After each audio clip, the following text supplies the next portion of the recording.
ஹர ஹர சங்கர ஜெய ஜெய சங்கர.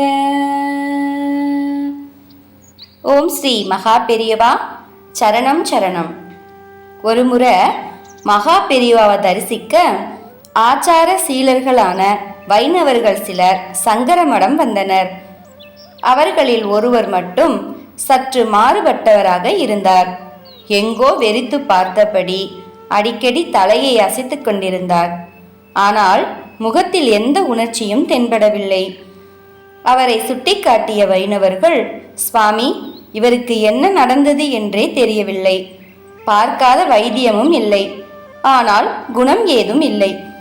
ஆழ்வார்கள் பாடிய திவ்ய தேசங்களை தரிசித்தால் குணம் உண்டாகும் என்று பெரியவர்கள் சிலர் சொல்லவே குணசீலம், சோளிங்கர் கோவில்களுக்கு அழைத்து சென்றோம்.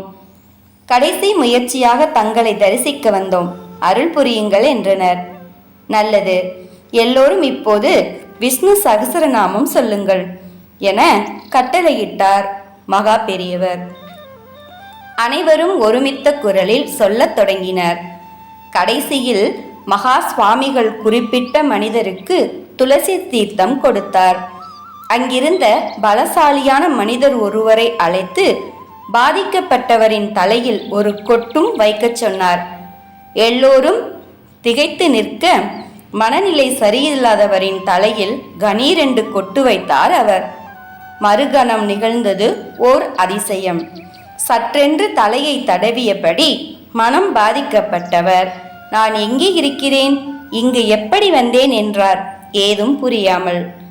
எல்லாம் மகா பெரியவரின் அனுகிரகம் என நெகிழ்ந்தனர் வைணவர்கள்.